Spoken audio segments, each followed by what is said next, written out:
pessoal, eu sou a professora Girlane Silva e estou de volta com mais uma aula de ciências. Para quem não se recorda, eu sou negra e hoje estou usando blusa estampada e calça preta. Me contem uma coisa, vocês também ficam mais felizes em dias ensolarados? Ai, gente, eu fico logo pensando na prainha do final de semana e pegar aquela onda. Vocês também curtem ondas? É muito legal, né? Mas você conhece algum outro tipo de onda que não seja a onda do mar? Não? Então fiquem de olho naquela onda ali, ó.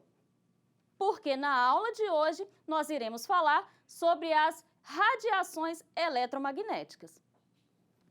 Mas você sabe o que são radiações eletromagnéticas? Gente, uma radiação eletromagnética é um conjunto de ondas eletromagnéticas. O que é uma onda? A onda é uma perturbação no meio, né? E as ondas eletromagnéticas são aquelas que são capazes de se propagar no vácuo e que são formadas pela combinação dos campos elétrico e magnético. Vamos imaginar que você esteja segurando uma corda, né, em suas mãos e que na outra ponta essa corda esteja presa em um ponto fixo. Se você mover a sua mão para cima e para baixo, essa energia vai se propagar através da corda sob a forma de ondas. Agora deem uma olhada numa simulação realizada no site PhET.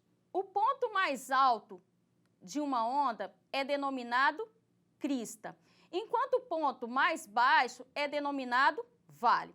A partir, né, dessas informações, a gente pode tirar alguns conceitos importantes, como é o caso da amplitude, que é a distância entre o ponto de repouso da corda até uma crista ou a um vale, o comprimento de onda, que é a distância entre duas cristas ou dois vales sucessivos, e a frequência, que é o número de oscilações num determinado período de tempo. E essa frequência ela é dada em hertz. Gente, variando, a depender da variação dessas características, a gente vai ter ondas com propriedades diferentes. As ondas eletromagnéticas vão ser classificadas e organizadas de acordo com o seu comprimento de onda e frequência.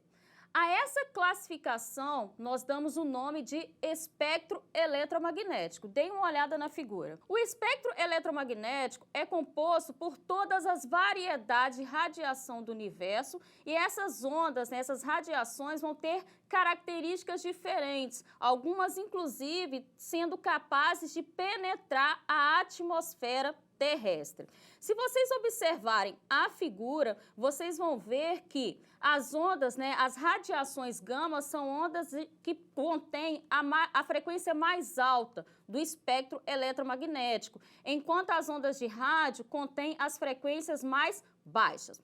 A luz visível, né, ela vai ser a luz que a gente consegue observar e ela vai estar contida numa pequena fração desse espectro eletromagnético, né, cujo comprimento de onda vai variar mais ou menos entre 380 a 780 nanômetros. Bem, os raios X e os raios gama são as ondas que contêm mais energia, são as ondas mais energéticas do espectro eletromagnético e por isso elas são conhecidas como radiação ionizante. O que seria radiação ionizante? Essa radiação, ela tem a capacidade de modificar a configuração eletrônica dos átomos, né, da matéria, modificando as propriedades químicas da matéria. Por isso que elas são consideradas extremamente perigosas, tá? Porém, gente, na aula de hoje, a gente vai falar sobre outros tipos de ondas, que são aquelas ondas cuja frequência são mais baixas, sendo elas as ondas de rádio, micro-ondas e o infravermelho. Vamos começar. Primeiro vamos falar das ondas de rádio. Você sabe dizer qual é a diferença entre as rádios AM e FM?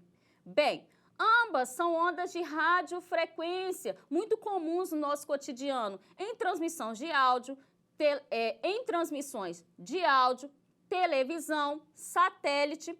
Elas vão ser ondas de baixa frequência, produzidas, né, naturalmente por raios e objetos astronômicos. Essas ondas foram descobertas através de experimentos de Heinrich Hertz em 1887. De acordo com as suas características, elas vão ser classificadas como AM, FM, UHF e VHF. Dê uma olhada. No caso das ondas AM, o que vai estar variando enquanto essa onda se propaga é a sua amplitude, enquanto no caso da radiação FM, o que vai variar é a frequência. Gente, por esse motivo, a transmissão FM possui uma qualidade superior à transmissão AM, porque ela tem um maior alcance e ela também vai ser capaz de retirar os ruídos. Por outro lado, a transmissão AM tem as suas vantagens, né? Porque elas vão transmitir um número maior de estações e elas também vão ser mais facilmente captadas pelos receptores. E é por isso que quando você está viajando uma estrada deserta, numa BR, é muito mais fácil você sintonizar uma rádio AM do que uma rádio FM. Agora, dê uma olhada. No caso, né, das ondas UHF e VHF, elas vão ser mais utilizadas, né, em transmissões wireless e de internet. Gente, como eu falei para vocês, as ondas de rádio, elas não são ionizantes, porém, elas vão interagir com a matéria produzindo aquecimento. Tá? E é essa propriedade que vai ser utilizada para que essas ondas de rádio sejam utilizadas em tratamentos oncológicos, onde ela vai induzir a morte dessas células tumorais através do aquecimento. E elas também vão ser utilizadas para aquisição de imagens em exames de ressonância magnética. E fique ligado, gente, apesar de não ter nenhuma prova de que as ondas de rádio causem males aos seres humanos, né? Alguns estudos demonstram que a exposição prolongada do olho humano a ondas de rádio de 3.000 MHz pode resultar no surgimento da catarata. Bem, agora vamos pensar numa situação. Se sua mãe estiver fazendo um bolo e você encostar no forno, você vai sentir que está muito quente. Por quê, gente? Porque dá para ver, inclusive, a chama lá pelo vidro do forno, beleza? Agora, se você colocar uma coisa para esquentar no micro-ondas e encostar no aparelho, não vai acontecer a mesma coisa. Por que que isso ocorre? Porque o micro-ondas não é uma fonte direta de calor. Mas agora vamos pensar. Então, como que o micro-ondas aquece os alimentos se ele não é uma fonte direta de calor? Dê uma olhada na figura. Gente, acontece que o forno micro-ondas, ele vai emitir micro-ondas, que vai interagir com as moléculas polares, íons e principalmente com a água contida no alimento. Fazendo essa interação, ele vai gerar, como vocês podem ver nessa simulação, também realizada no site PhET, um movimento de rotação nessas moléculas. E o que são essas micro-ondas, né? São ondas cuja frequência vai aproximadamente de 109 Hz até 1011 Hz. Com o movimento de rotação, né, realizado por essas ondas, por essas micro-ondas nas moléculas de água, isso vai estar gerando atrito entre essas moléculas, né? Fazendo com que gere calor. Então, o alimento ele vai ser cozido, por quê? Esse atrito vai aumentar a temperatura do sistema, permitindo o cozimento do alimento. Gente, muito legal, né? Agora aí vai uma pergunta. Por que a gente não pode colocar recipiente de metal no micro-ondas? Porque a interação dessas micro-ondas com o metal, ela pode induzir um fluxo de corrente elétrica, fazendo com que esse metal possa superaquecer, né? E até mesmo pegar fogo, inclusive danificando o aparelho. Então, fique de olho porque não pode acontecer. E agora vem mais uma curiosidade aí. Vocês sabiam que o micro-ondas, né, era utilizado no passado para rastrear aeronaves inimigas? Pois é, gente, o micro-ondas ele não foi inicialmente criado, né, com essa função culinária, né? Mas, na verdade, acaba que ele caiu na nossa cozinha para facilitar a nossa vida. Dê uma olhada no slide. Saiba mais sobre a história do micro-ondas acessando o documentário Micro-ondas com o professor Albert no YouTube.